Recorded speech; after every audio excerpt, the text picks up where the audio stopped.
Look deep into nature, then you will understand everything better. Study nature, love nature, stay close to nature. It will never fail you. Colors are the smiles of nature. Land really is the best art of nature. Aristotle said, in all things of nature, there is something of marvelous. Have you been to parks? Yes, generally we go to parks when we are upset.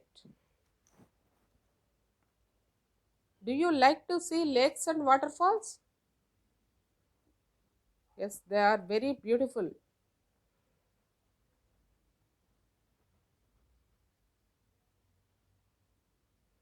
Have you observed birds building nests?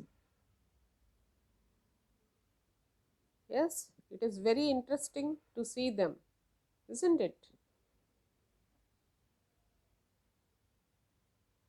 Can we learn anything from nature? Do you prefer to gain wisdom from nature?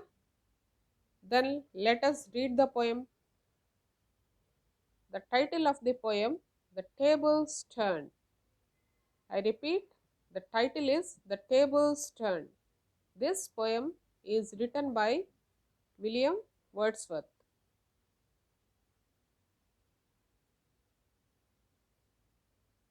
Let us understand the title first.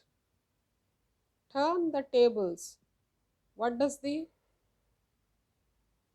word mean? Turn the tables.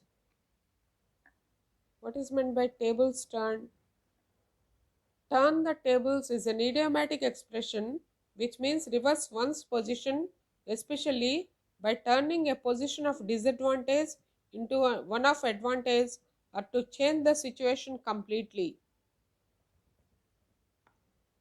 For example, if you turn on tables on someone means you change the situation completely.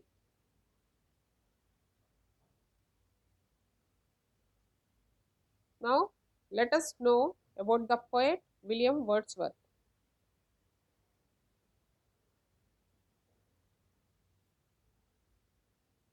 William Wordsworth was born in 1770 and passed away in the year 1850.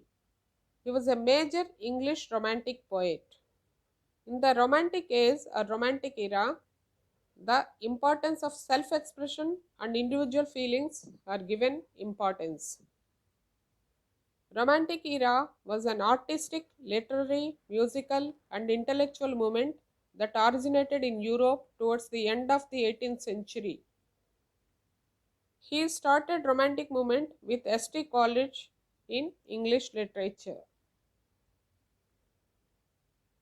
Their joint publication, The Lyrical Ballads, was published in 1798. He is best known as nature's poet. He shows his affection and love for nature. His poetry proves him to be the priest of nature. The beauty of his poetry lies in its simplicity. This poem, The Tables Turned, is taken from his lyrical ballads. His other famous poems include The Solitary Reaper, Tintern Abbey, I Wandered Lonely as a Cloud, Word Intimations of Immortality, etc. The poem Tables Turned was published in the year 1798. It contains 8 stanzas of 4 lines each. Let us read the poem once and see the difficult words.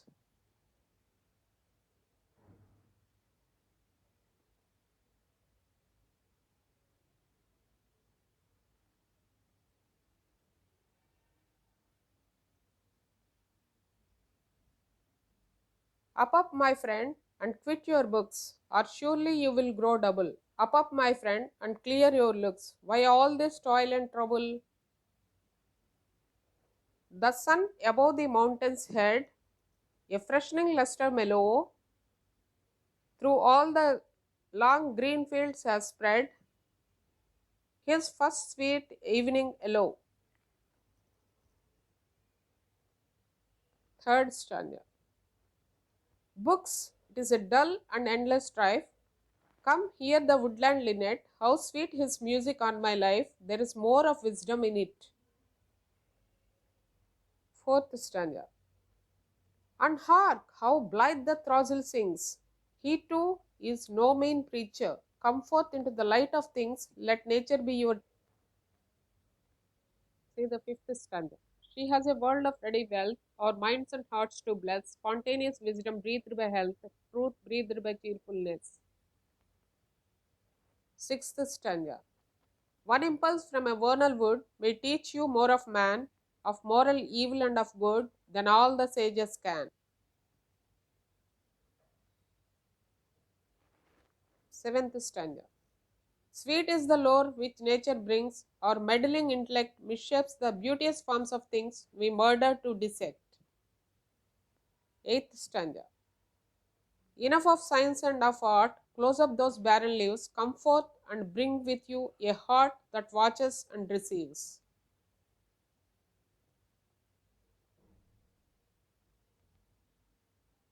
I will explain the meanings of some of the new words that you come across in the poem.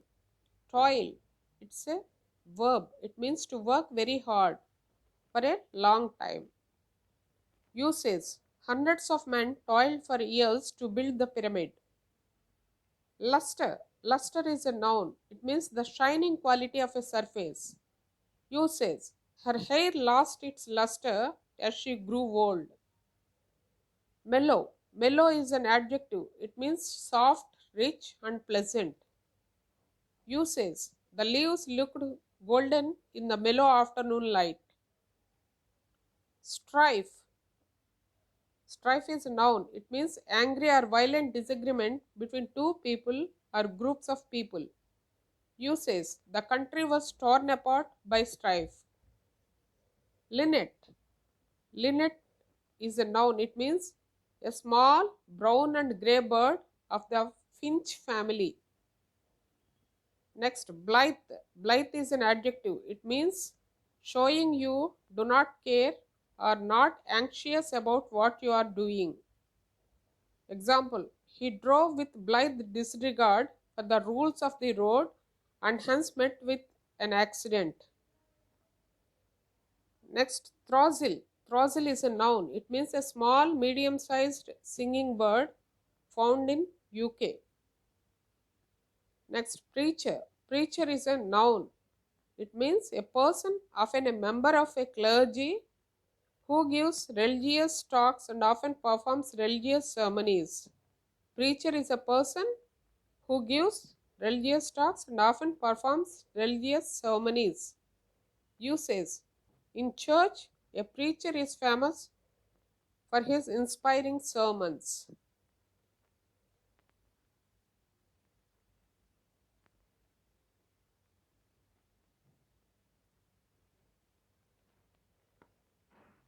Next, impulse. Impulse is a noun. It means a sudden strong wish or need to do something without stopping to think about the results.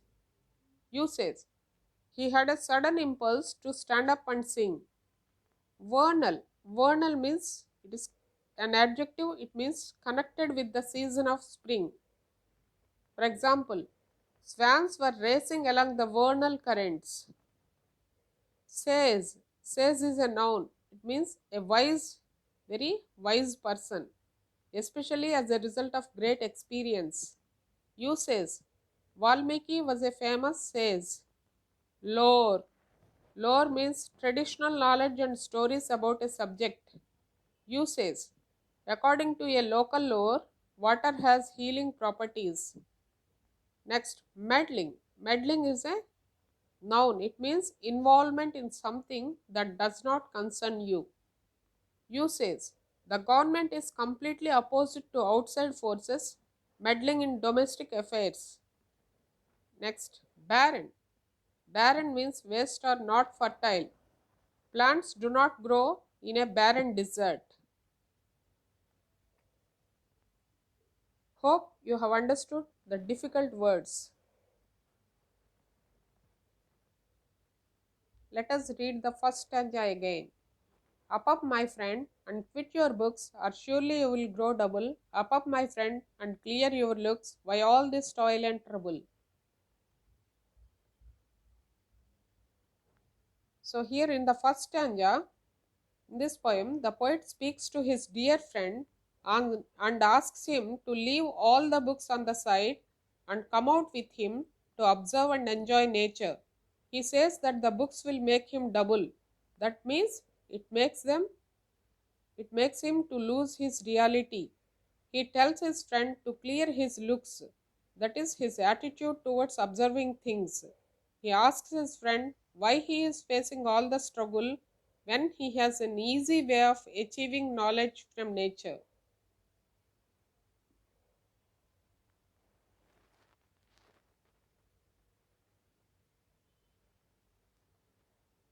Now let us read the second stanza. The sun above the mountain's head, a freshening lustre mellow, through all the long green fields has spread, his first sweet evening yellow. So in the second stanza, the poet is describing the evening sun.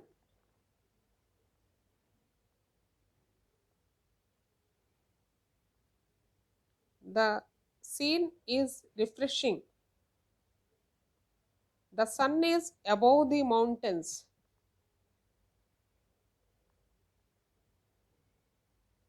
All the green fields are spread with the yellow light. Here in the second stanza, beautiful description about nature is made.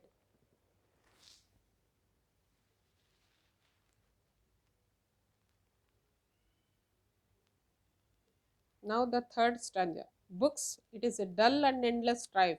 Come hear the woodland linnet. How sweet his music on my life. There is more of wisdom in it. So third stanza begins with books as an endless strife. He compares books with the sounds of nature. The linnet is a small bird, it's a singing bird. He says to his friend to listen to the linnet. There is more of wisdom in it. The wisdom received from nature is superior than the bookish knowledge.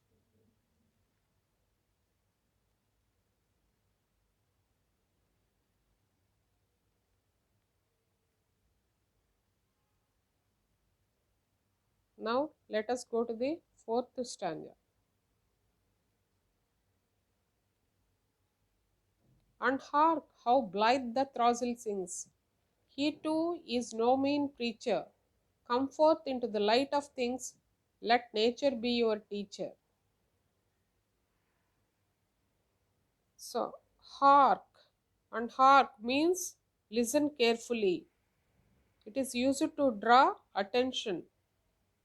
Here in the fourth stanza, he compares throstle, which is a medium sized singing bird. Throstle means it's a singing bird. He said it is said to be a good preacher. So he says to his friend to come out and observe and enjoy the nature, and Wordsworth considers nature as a good teacher here.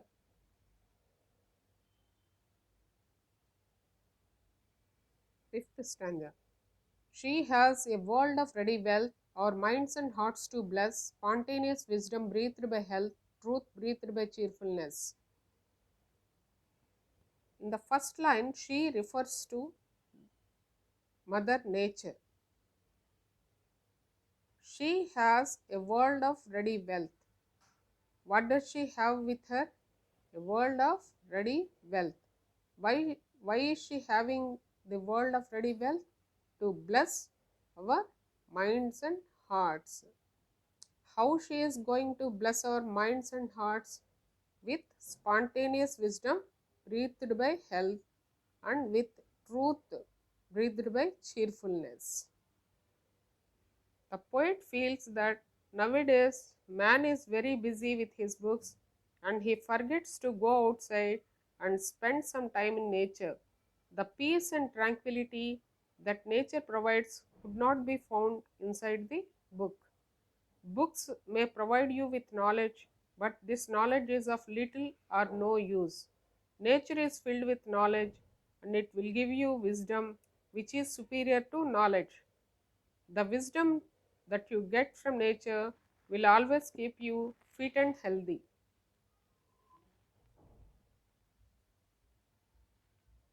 Let us understand the sixth stanza. One impulse from a vernal wood may teach you more of man, of moral, evil, and of good than all the sages can. So here, one impulse from vernal wood means the nature during spring season. So suddenly nature acquires beauty during spring season. So by looking at the sudden changes in the spring season, one can acquire more knowledge. So one impulse from the vernal wood may teach you more of man, of moral, evil, and of good than all the sages can. Who is a sage? A sage is an experienced man. So here nature gives you more wisdom than the knowledge one gets from the sages. So here, according to Wordsworth, spending time in nature will not only provide you with mental peace and health, but will also teach you more about humanity, goodness, and evil as well. On the basis of bookish knowledge, we make differences. The poet gives an example of birds that are creatures who lack bookish knowledge but have knowledge of good and evil from nature.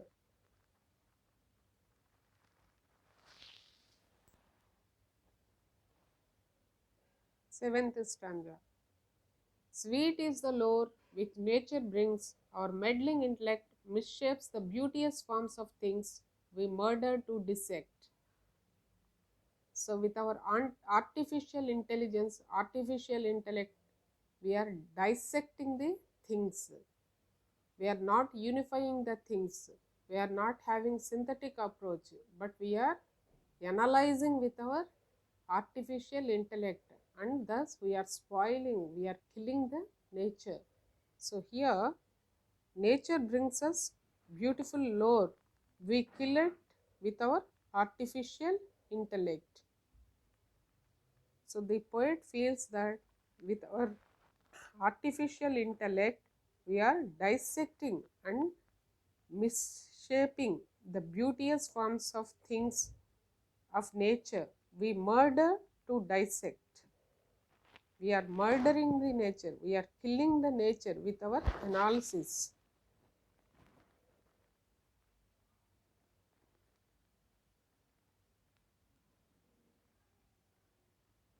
Let us see the last stanza. Enough of science and of art, close up those barren leaves, come forth and bring with you a heart that watches and receives. So he says, let us quit arts and science. They are called as barren leaves. They are useless. Let us leave aside unproductive pages of subjects and let us go to nature with open mind and receiving heart. At the end of the poem, the poet asks his friend to leave aside science and arts and close these books which are of no use. He asks his friend to come with an open heart that is willing to receive and absorb messages from nature.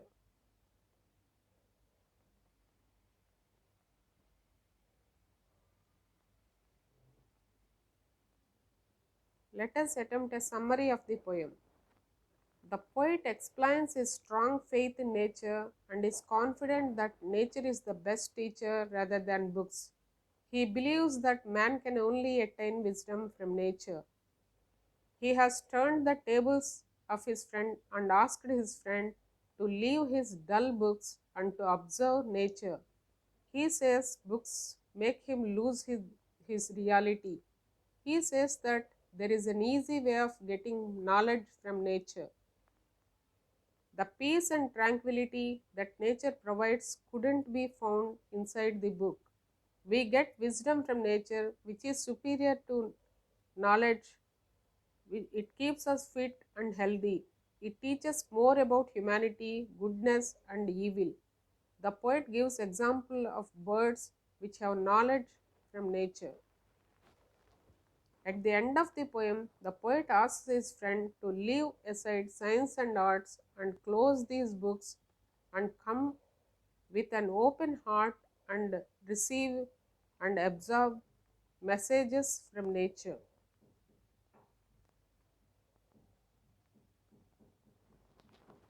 Hope you have understood the poem. Thank you.